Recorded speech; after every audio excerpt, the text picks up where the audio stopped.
I was really hoping to hit the slopes, but looks like it's too warm. And in Los Alamos, we also have a ski resort, but this year only 2 days the ski resort was open. Ouch. Ouch. Yes, we have to go to Colorado and yeah. So let me just okay, that's a slideshow, and I think I need to click this button. Okay. Somebody promised me to take the first row light. How? First row? Out? No, out. Middle row. Is it better? Yeah. Okay, fantastic. So I will be talking about excited state in several materials and how they evolve. And I hope to touch several length scales. So one length scale would be a molecular length scale, which is about 1 nanometer. That's a length scale of a typical molecular chromophore or molecule. So if you put those molecules together and do something like a cluster or run molecular dynamics, then we are going to the next length scale, 10 nanometers, which can be handled, for example, like classical MD simulations. And this is an experimental image of the working thin layer we used in the bulk heterojunction organic photovoltaic cell, where this length is about 50 nanometers, and such clusters of molecules are coded by different colors. And finally, this is an image of the perovskites, single crystal perovskite, where single crystals span the length scales up to 1 millimeter, which provides a boost to their efficient photovoltaic performance in devices. So that's a plan what I'm going to tell you today. So first I will focus on organic molecules, organic chromophores, organic semiconductors. I will introduce you typical electronic processes and how we could simulate them from the atomistic point of view. How we could simulate non-adiabatic dynamics when our wave function changes and jump from one state, electronic state, to another. And then I will illustrate several scenarios how those molecules go through non-radiative relaxations and such phenomena as localization or energy transfer will occur. And probably in the last 15 minutes of my talk, I will touch the new guy in the block, which would be organic and inorganic perovskites, which have just appeared recently. However, they are very promising current materials for photovoltaic applications. So this is a typical motivational slide why we care about organic electronics, photoelectronics. So many of those applications, such as lightning, are going to be realized. For example, we have been seeing transformation from the conventional lightning to fluorescent lightning, now to the solid state lightning, and the next generation is coming, probably would be based on partially at least on organic conjugated materials, and every time we have some factor. So like going from fluorescent to the solid state gives us factor of 2. So if polymers will provide another factor of 2, there would be no more factor of 2, because we are coming to the very efficient conversion of the electrical energy into the light. So photovoltaics is another one, probably it's now dead together with Kanarka, but still there is an exciting science of evolution of the electronic degrees of freedom and nuclear degrees of freedom, structural degrees of freedom that is hidden in all those materials. So essentially, we are talking about organic semiconductors, and all the electronic processes could be envisioned as a complicated form of the p-n junction, where we have dynamics of charges in all those devices, and those charges either produce light, or light produces those charges and getting collected at the contact. We should be thinking about this active layer, a typical thickness of 100 nanometers. That's where nearly all light is getting absorbed because of high absorption coefficient. So if you look at the organic photovoltaic, then frequently it's made out of two materials. One is in heterojunction P and N material. When they mix them together, they segregate. And this is an experimental image taken at University UCSB in the group of Professor Guy Bazin, with whom we collaborated for many years under the umbrella of AFRC project developing organic photovoltaics.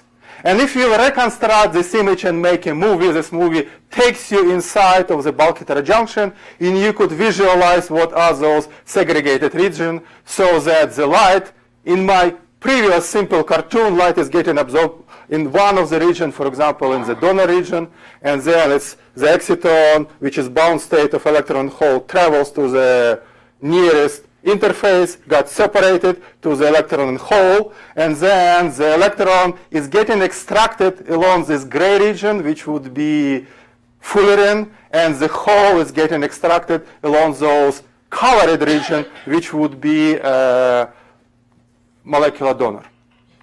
So what we can do to model, to understand. So I'll just outline a very simplistic modeling, which sort of physical perspective what we can do, however, starting from the atomistic simulations. So the first start would be, we do know that those small molecules tend to crystallize.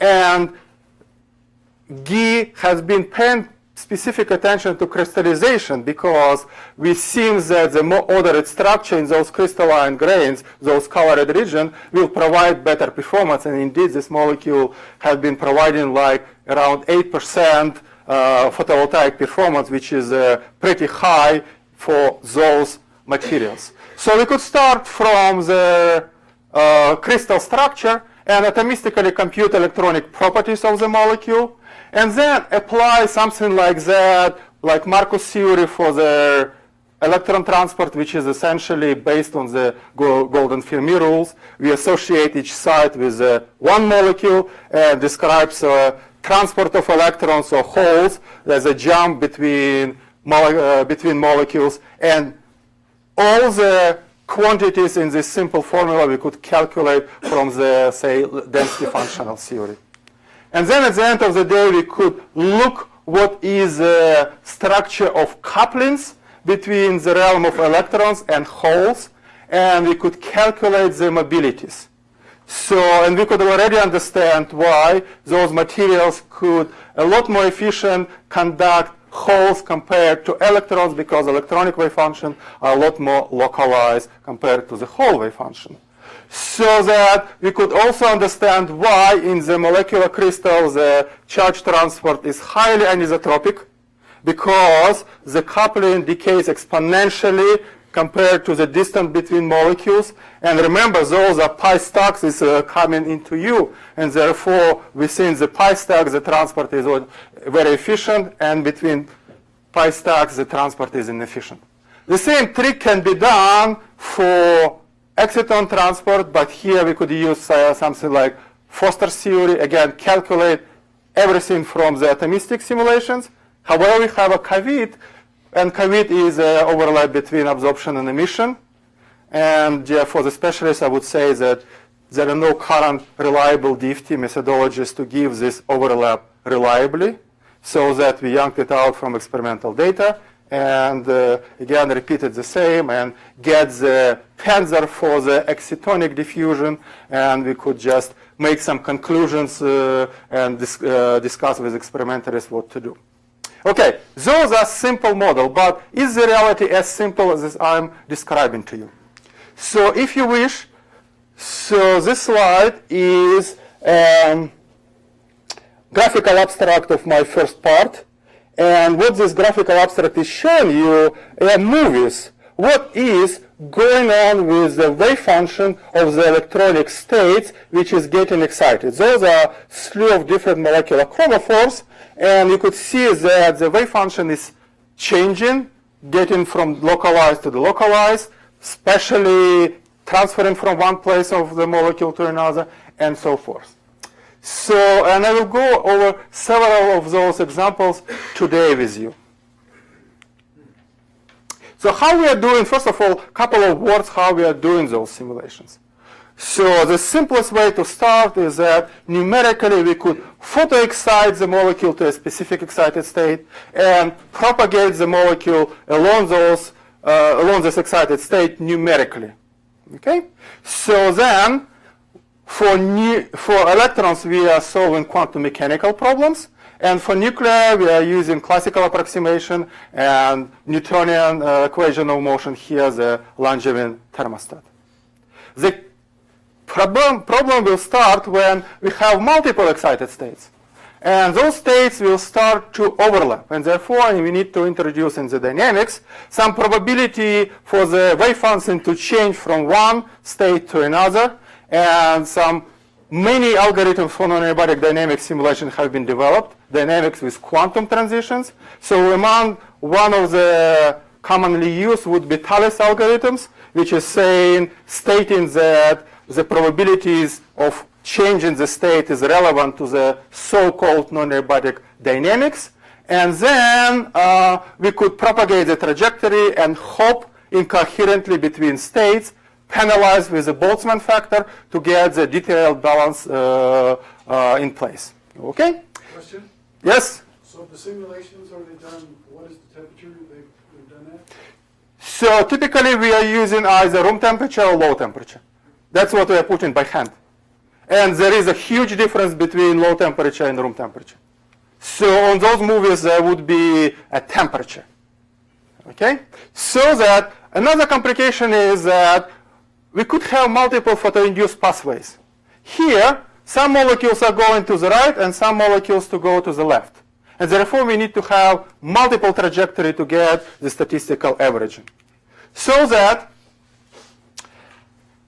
typically we are paying 1 billion times numerical expense compared to the single point simulations. Why? First of all, we are running multiple trajectories, long trajectories up to picosecond time scales, and the time step for electronic dynamics should be on the attosecond time scales. Remember that for the nuclear motion, you could get away with a femtosecond time step, but for the electronic dynamics, because those transitions are very sharp, you need the attosecond time scales. So this is what I would like to say about it, just how we are doing those simulations. First, we are running long ground state trajectory and picking up the conformational snapshots. It's exactly what is happening in the experiment when you have a solution of molecules and you photoexcite with a laser some 7 samples of those molecules in different conformational states. So for every conformational state, you are computing the absorption spectrum, asking our friends experimentalists where you excite. We photoexcite the wave packet for all those thousands of molecules and propagate this wave packet and see how it relaxes. That's a principle. Okay? No more theory. So it has been summarized in the recent accounts if you would like to see more. Now let me just show you some typical examples what happens with the molecules. Let's come back to my first examples of this molecular donor used for efficient photovoltaics at Santa Barbara. Okay, first we could calculate the absorption spectra and to associate a state with the wave functions. So compare this to the experiment, different lines describe theory and experiment, and we could say, hey, this is a higher line, pick, let's photoexcite it and see how it will go internal conversion to the band gap transition. What happened to the wave function? And that's a movie, should be working. Hey. Nothing's happening. Or is it just the screen wiggling in the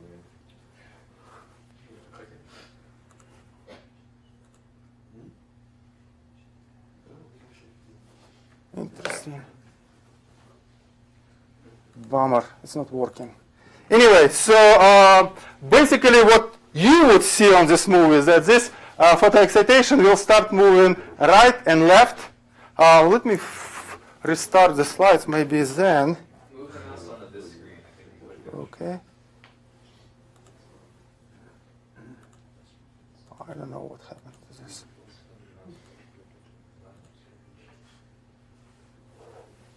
Click a little bit top. Your mouse shows up on this screen sometimes. Okay, so let me not waste the time, and just I'll show you that the thing will move right and forth, back and forth. This would be intramolecular energy transfer events, and then finally it will get delocalized over the whole thing, and that would be the final destination. So now let's take a look to the two typical energy transfer processes, like through bond and through space.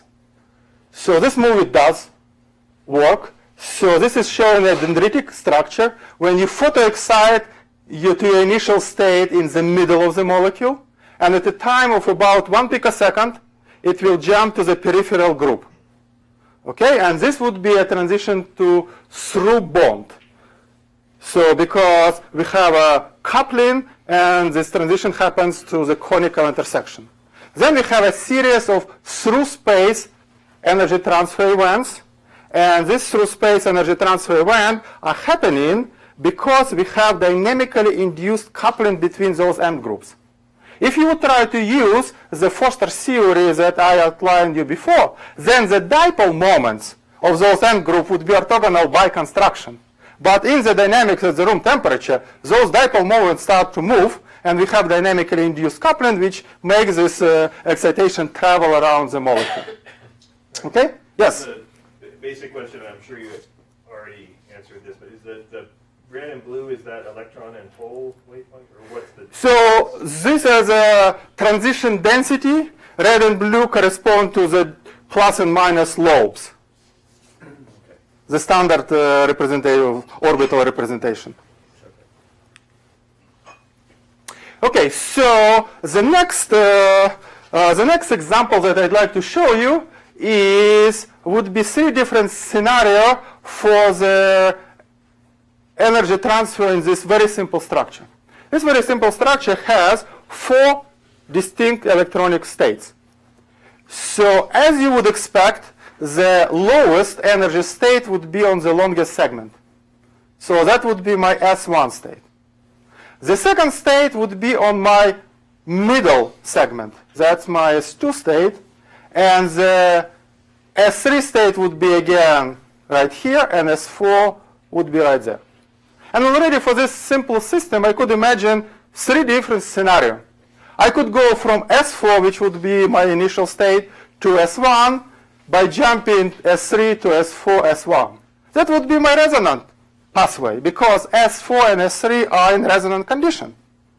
Or I could go through the middleman. That would be my sequential pathway. Or I can go through the path 3 from S4 to S1. That would be my Forster type of transfer, because S4 and S1 are strongly coupled through the dipole mechanism. And now my question for you, which one would win? 1, 2, or 3? 1. Make your bets. 1, 2. Okay, let's see.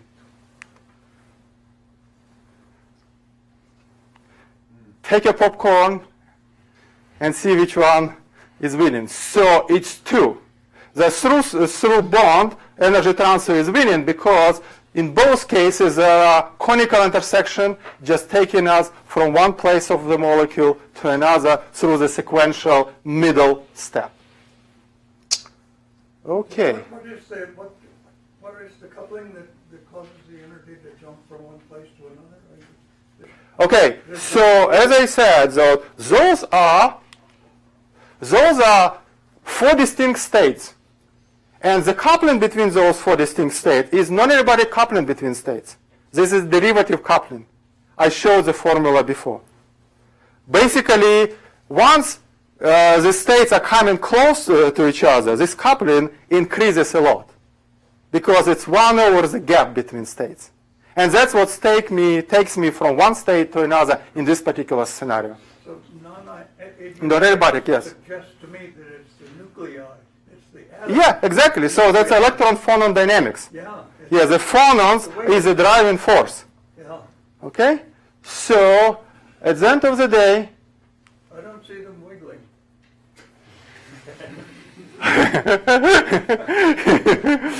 well, they are wiggling. something is really wrong with this presentation. Anyway, so at the end of the day, we have a sequential excitation transfer. There is a phonon relaxation which takes the step my energy lower, and then we have a jump, and we have a jump. So that the sequential is winning. It's like a shishiadoshi, Japanese bamboo fountain, which is supposed to be here. I don't know, this movie is not playing again. So I'm filling up the fountain, it goes down, filling up again, it goes down, and spills the water. Okay. Now let's take a look at the non-adiabatic excited state localization in large molecules. We could do much larger molecules like a dendrimer, which are examples of molecular tree. Okay? Now here we have a very important technical detail. Those molecules, as you said, so they are structurally soft. There are multiple phonons, and nuclei do move. If I'll do dynamics in the ground state, that's what I'm getting. That's a conformational space spanned by a single molecule. And therefore, I need to sample my molecular examples from this huge conformational space. Okay? Then we do exactly the same trick again. We are photoexciting on the higher state and following the relaxation to the lower state. And here you could see an example how our theoretical simulations compare to the experiment. So this is an example for normalized experimental absorption, different colors showing different states, and this is the same calculated from the theory, so we are capturing basically the shape. And this one is coming from the time-resolved experiments where this curve is showing you the rise of the arrival once I photoexcite this part of the spectrum. Then this curve is showing you the arrival of excitation on this part of the spectrum. Okay, the same population increase in the theory, basically mimicking the experimental data and explaining those in a lot more details. So, and then what is interesting is coming in those simulations is not just the detailed rates, how we are going between different states. What is important is how it's coming for what is happening with the electronic wave function. And here we have seen a very interesting phenomenon. We have seen an almost instantaneous collapse of the electronic wave function after the first non-adiabatic transition. So usually I'm starting from the localized wave function. Once I am getting the first non-adiabatic transition and jump into another state, immediately my wave function is getting localized. And this localization persists until I'm arriving at my final destination. So, and this non-adiabatic collapse is sort of related to the stuff that we have been massaging for many years, which is self-trapping of the excitations in organic conjugated polymers, when due to changes in the nuclear structure, the exciton or excitation is making a well and localizes itself on a small region of the molecule. Here, this trapping is happening on much faster time scales, under 50 femtoseconds, whereas self-trapping in molecular system is happening on the picosecond time scale. Okay, let's see if this one will work. Yes, this one is working. So you could see how I'm starting my dynamics. So we see the several jumps between different parts of the molecular tree until I'm arriving to the final destination on about like 120 femtosecond time scales. But this is so much faster here because you're not looking at the torsional modes, but the longitudinal modes, so the higher frequency. All modes are there. Torsional and longitudinal, yes. So, again, so the first thing that is driving the relaxation of my states would be high frequency modes. The torsional modes will kick in later. So, and before the torsional modes are kicking in, already everything is relaxed because experimental numbers are under 1 picosecond for the ultrafast energy transfer. And So what is the dominant vibration? Is it CH or CC? Triple bond stretching. So that's a dominant vibration. Another one is benzene ring out of plane vibration. That's the second one. So, and then we have all those trajectories and could analyze the dynamics in great details, saying what is the molecules really doing on the excited state and what kind of nuclear motions are involved. So this is the last examples. I will show you dynamics in conjugated circular paraphenylines. And those are the molecules like, it looks like conjugated oligomers, except I'll make them into the circle. And those are experimentally made systems and well characterized. In particular, they all have very good absorption and very good emission. Some of the molecules have, most of the molecules exceed 70% quantum yield. Okay? That's very important. So that's experimental data, which we struggled how to explain. Now, what is it good for? Besides being excellent molecular chromophores, people have been using them as a precursor for the growth of the carbon nanotubes. Okay, so how should I think about excited states in those circular molecular chromophores? Remember that my primary photoexcitation is a bound state of electron hole or exciton. So what happens when I put the particle in a box or exciton in a box? Then I'll have discrete states. And those states will have increasing number of nodes, 101 quantum mechanics. If I use time-dependent DFT and calculate in the linear oligomer the states, then I'll have the exciton states with increasing number of nodes, particle in a box. And that's the easiest way to explain why the lowest exciton will get all the oscillator strands, all the dipole from the excitonic band. Because all the dipoles will be in phase. Here the dipoles will cancel each other. This state will have zero dipole moment. Okay, and so forth. This one will collect, the lowest state will collect all the oscillator strands from the band. Okay, what happens if I put, instead of linear oligomer, we'll make a circular one? The selection rule will change. Those simple considerations will give us immediately the answer that the lowest state will have zero dipole and will not be seen in the linear absorption. Only second and third state, because they are degenerate by symmetry, will have the dipole and therefore will absorb the light. You do DFT simulations and you immediately see the whole picture. No node state, the ground state exciton, optically forbidden. The next state with two nodes is optically allowed. Okay? That's a fundamental difference between polymers and circular aggregates. The lowest state is optically forbidden.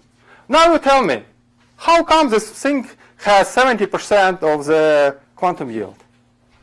And that's where the exciton self-threaten is coming into the play. If my exciton, after nuclear relaxation, will get localized on the part of the molecule, then suddenly the state will gain the dipole moment. And what it tells you, for example, you do the DFT simulation, you'll get exactly this. Okay, so it's just one-to-one correspondence to the experiment. And what it tells you is that the fundamental rule of molecular consideration, which has been around for many, many years, Condon approximation, you could throw to the garbage can. So and Condon approximation tells you that your dipole should not depend on the molecular coordinate, on the nuclear coordinates. And here is the extreme examples where this rule is broken. That's why, because of nuclear motion, you have enabled fluorescence. Okay? So that basically, that is the final picture. These states are optically active. The lowest state is optically forbidden.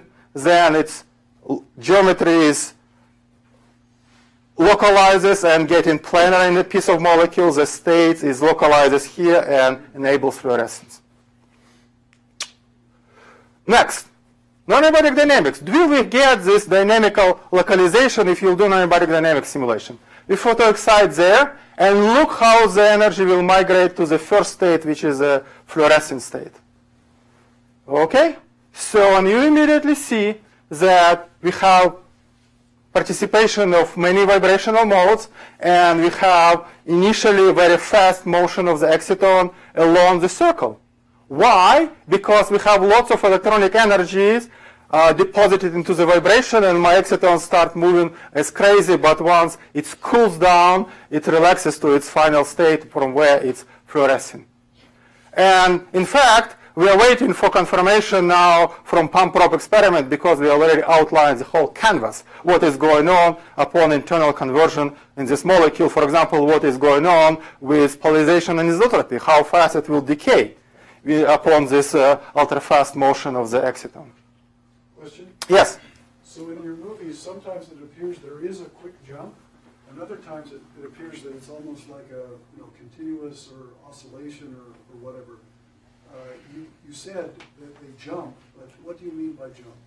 So what I'm saying, the jump, is that at some moment, my given trajectory is changing from one electronic state to another, where those states are coming close to another.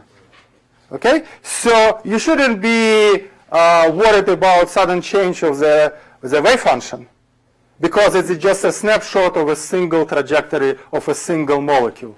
Just one specific trajectory, it doesn't make a lot of sense, because only statistical averaging between multiple trajectories will make sense. Okay? So, however, those jumps are pinpoint the place where our exciton change its parent electronic state to another one. And in fact, you could ask the question, what is happening? If I'm starting from state number 2, what is happening? Will I localize on the state number 2, or jump and then localize, or other way around? What I will lose first, my identity of electronic state or my polarization? All those kind of things can be answered with those simulations. Okay, so in the last probably 10-15 minutes, I will switch the gears and talk about perovskites. So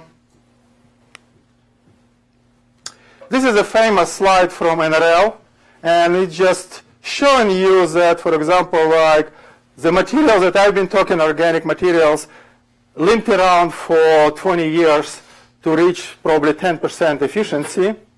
Then suddenly a new guy that showed up on the block, the perovskites, immediately went up to 20% efficiency. So this is like a zoom for the different photovoltaic technologies. We know that the thin film technology like polysilicon and so forth, compared to the first generation photovoltaic technology in the ballpark of 20%, have a little bit lower power conversion efficiency in the ballpark of 10. The third generation technology, organic polymers, dye, quantum dots, and force, are again in this ballpark of 5 to 10% for the majority of them. And again, so one of the main thought in the field why it's happening is because we have polydispersity on the language of the material scientists. So this polydispersity means that whether we are looking at zero-dimensional materials, quantum dots, pieces of semiconductors, or we are looking at one-dimensional materials like carbon nanotubes or conjugated polymers, this polydispersity leads us to multiple trap sites, multiple defects. In fact, that one could think about it that we have n moving charges, n moving particles, and we have n interfaces. So therefore, there is a huge probability of recombining. And again, so that has been a huge bottleneck. One could deal with that, improve the materials, improve the interfaces, going from multiple interfaces to a single interface. And it's fun to do with those materials, but it requires a lot of synthetic effort, lots of theoretical effort, and lots of characterization effort. This is not trivial, and people have been spending years in this field trying to accomplish that. Now, what is going on in perovskites? Again, I hope I'm not the first one talking about perovskites. Those are the materials which have this general AMX3 structure. And something like calcium, titanate, O3 are typical perovskite, and that's their crystal structure. And breakthrough has happened probably 3 or 4 years ago, when people learn how to synthesize organic perovskites, where the organic A came in the form of methylammonium, and metal would be lead, and X would be halide, iodine, bromine, or chlorine. Okay?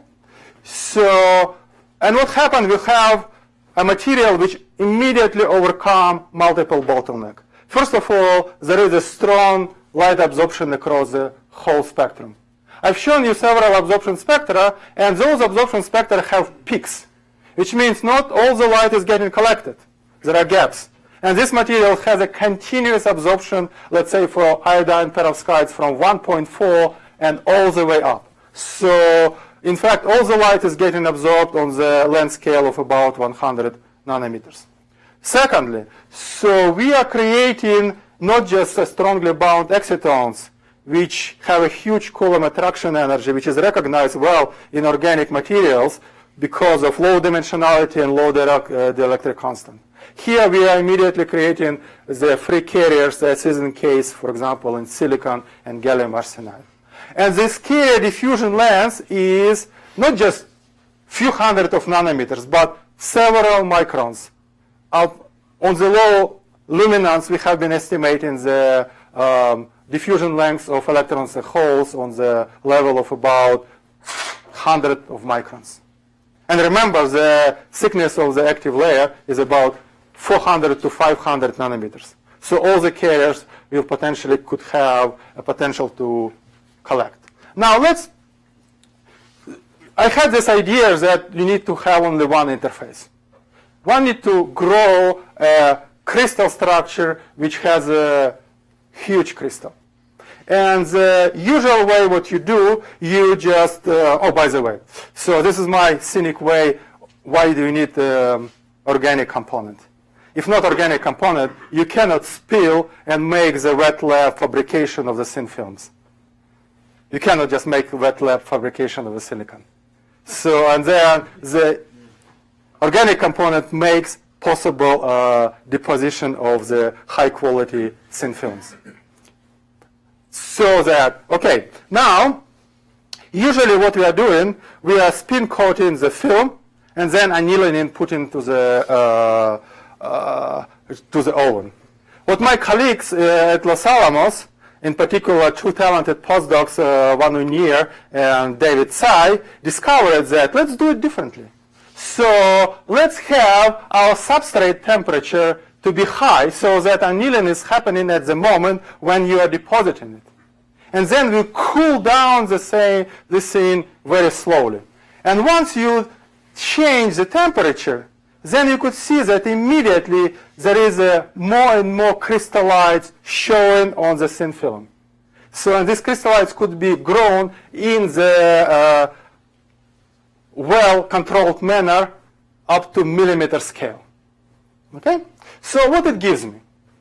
It gives me for example, the average grain size as a processing temperature going up from like 1 micrometer to the 100 micrometers, whereas the conventional post-processing annealing does not give any effect essentially on the crystalline.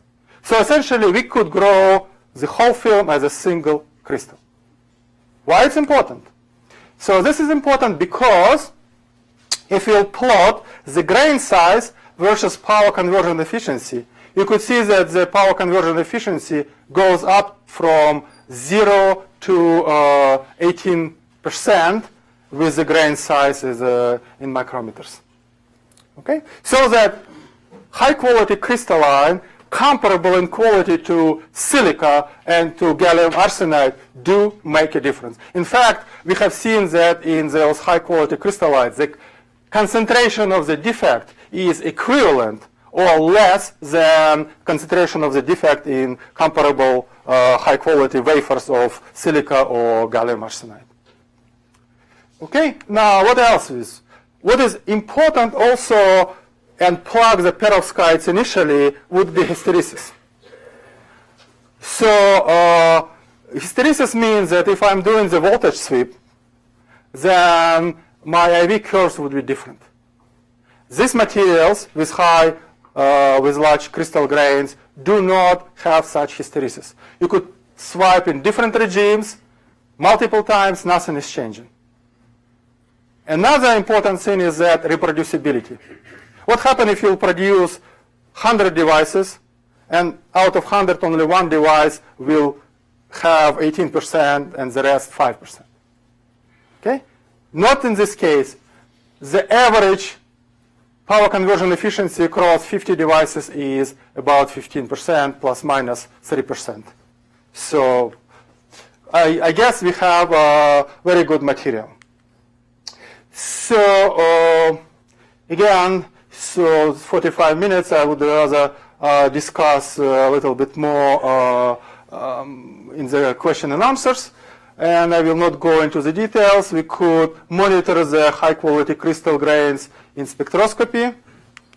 So we could look at the recombination of carriers in the perovskites. And once you have large grains, then the recombination of carriers is strictly bimolecular. So it means that we are creating the carriers, and those carriers are recombining. It's a non-geminant recombination. There are no other decay channels. So, and this changes when we have small grains. So that's a different curve. So what else? Device modeling. So we could fit the experimental devices with the simple models. Now, okay, we have a good system where materials that attracts attention of material scientists. But do we? What? How about degradation? So degradation, we have the data. It's not published yet. So typically, there are two different things: chemical degradation and photodegradation. So for chemical degradation, you need to encapsulate it. That's for sure. Moisture and oxygen will kill it right away. So for the photodegradation is a lot more complex problem, and I will come back it in a moment. Okay? So we have good material, but do we know everything about this material? And in fact, we don't have, if we have black box, we essentially no scientific understanding. We don't know what controls the quality of the crystal growth, what are the mechanisms, and what are those defects that left. What is their chemical structure? Okay? So, and what are the thin film technology to make large area films for the practical modelers? What is the nature of light-matter interactions? So what is the role of grain boundaries, defects, interface recombination processes? Why do we need, for example, the chlorine in addition to the iodine? What are the ideal electrical contact and, of course, long-term chemical and photostability, like Wally was asking me a moment ago? So, and where theory is coming? At the moment, we are doing an extensive simulation of those materials, and I'll just give you a couple of examples where those simulations could help to understand fundamental electronic processes. First of all, why do you need a fraction of chlorine in the iodine compound, even in those large grain perovskites? It turns out that the chlorine mostly sits on the interface boundaries.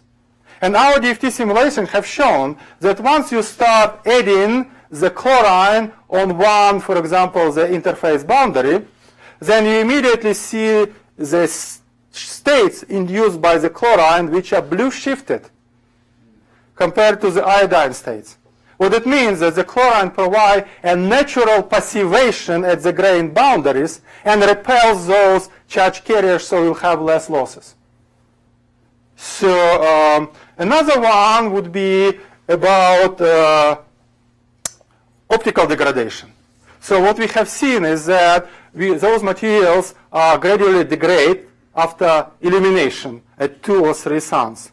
And then after the dark period, we have seen that the illumination, the performance of the device is getting restored. One of the theoretical hypotheses is that formation of the heavy polarons with increase of the charge carrier densities. Because in those materials, this organic compound, metal-ammonium, can freely rotate at the room temperature on the picosecond time scales. And if you imagine in addition to the fast charges, there would be slow charges, then those dipoles would all start pointing towards the charge and provide a heavy polaron, heavy particle, which would be essentially small and stationary.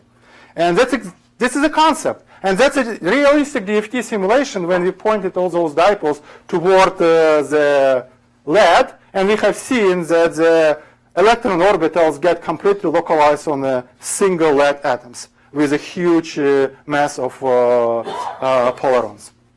Okay, so I'm running out of time. Let me just finish with thanking many people participating in this work. So Tammy Nelson did most of those non-adiabatic dynamics simulations.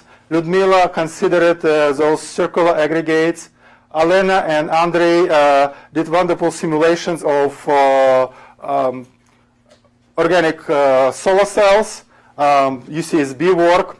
We have a nice collaboration with a group of Adrian Roydberg on the development of non-adiabatic dynamic methodologies, and Sebastian has been an instrumental in this development.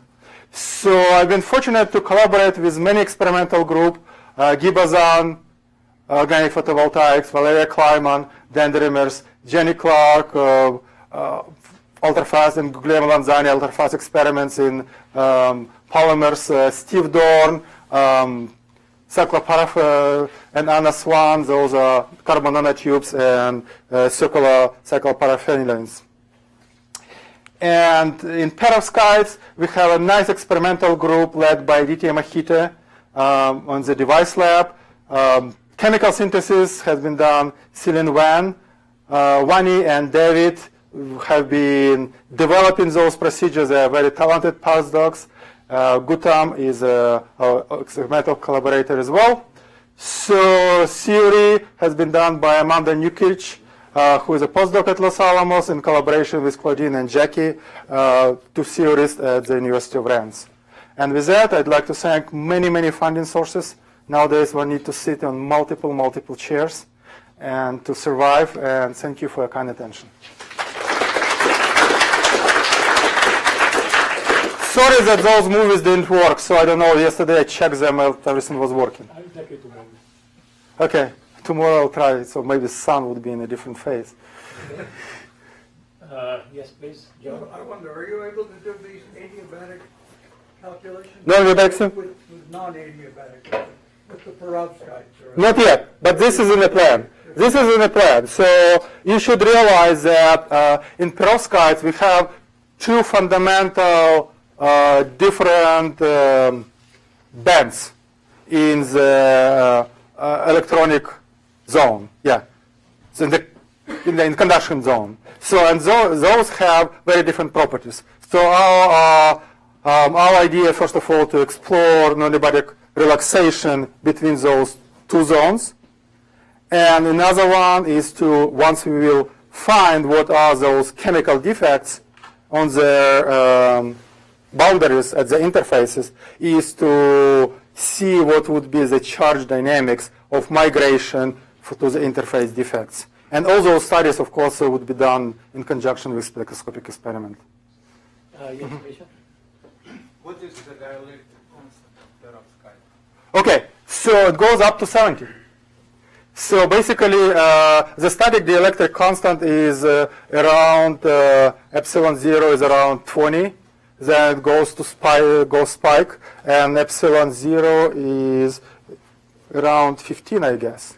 It depends on the, but. Why?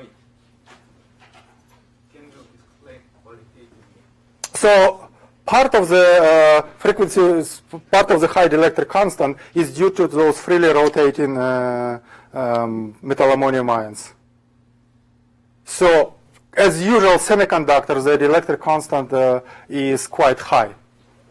However, in addition to that, we have additional polarization effects mediated by rotation of those ions. So it will, if you freeze it at low temperature. If you freeze it, then this material will go through the phase transition. The electric constant would be also high, but not that extreme. Yes. On what time scale does optical degradation, let's say, with one sun illumination take place typically? And Hours. How low does it? Hours. So within Hours. hours? Okay. Within hours.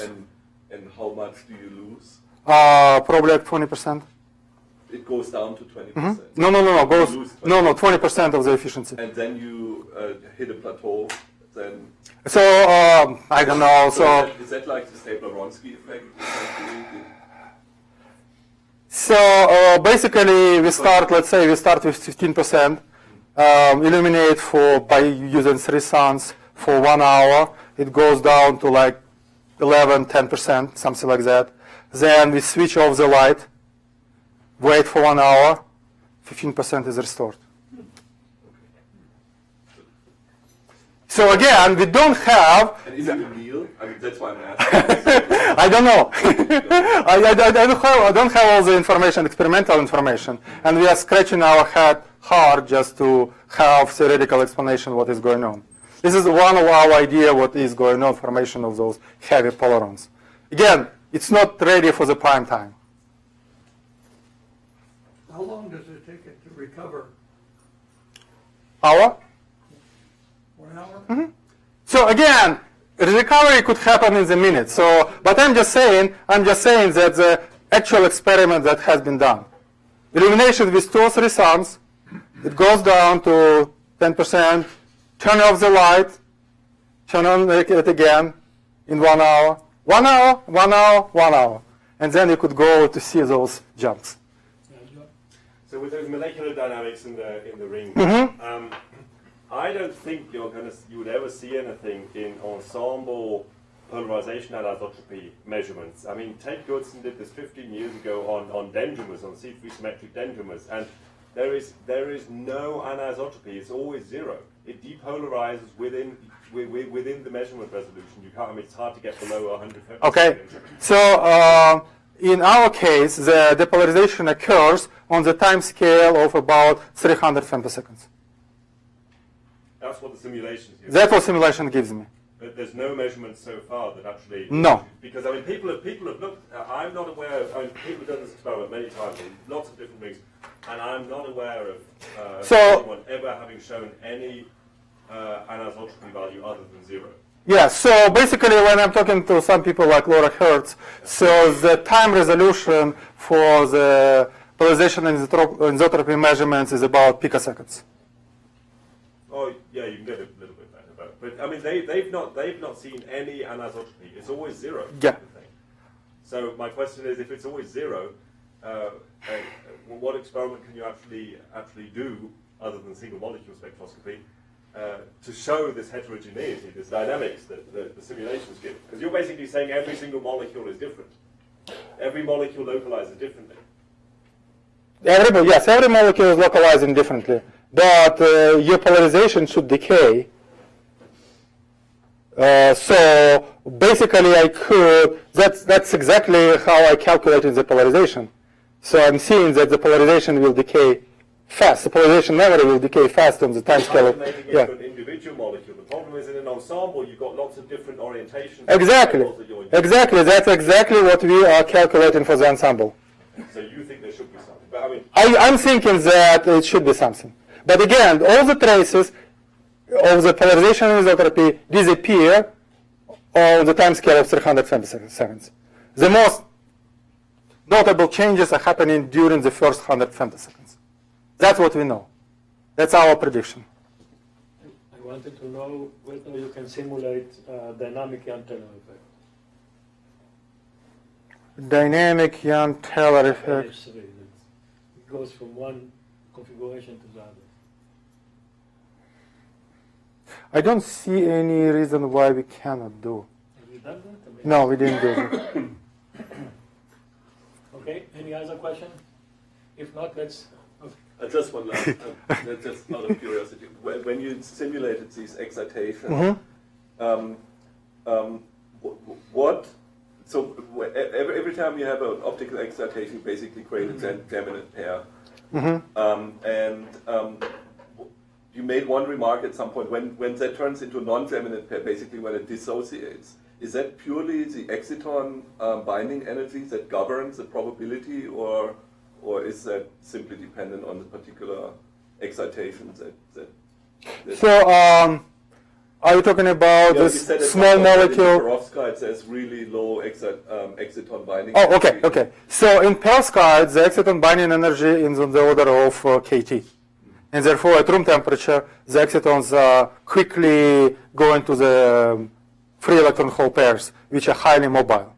Okay? So in, for example, like organic PV, so we have very strong electron hole interaction, but because the energetics, like on the interface with C60, is properly shifted, as you know, then it's not a reason for exciton to stay together. It's dissociate with 100% probability. However, those charges are not going away quickly because of Coulomb interaction. So just suppressing this back recombination is one of those problems to extract more charges. So, and then you are going again into this long story how to engineer your materials. Yeah. I want to go back to the first question. What are the little blue and red bubbles that you show in your pictures? Okay. What are they? So basically, if I would think about molecular orbital, okay? So the molecular orbital would be some combination of the atomic orbitals, right? So and then those atomic orbitals, like pi orbital, so it will have two lobes. One would have positive phase, another would have negative phase. So and then typically in quantum chemistry, we color them as red and blue. So they don't bring any information on the specific distribution of the charges, because that's an orbital picture. However, that's an orbital picture for the transition density.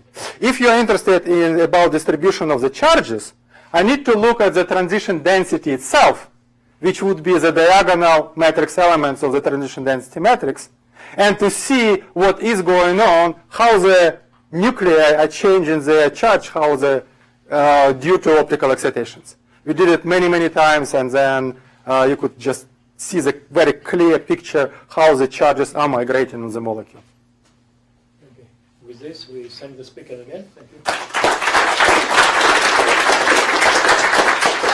Thank you. Thank you.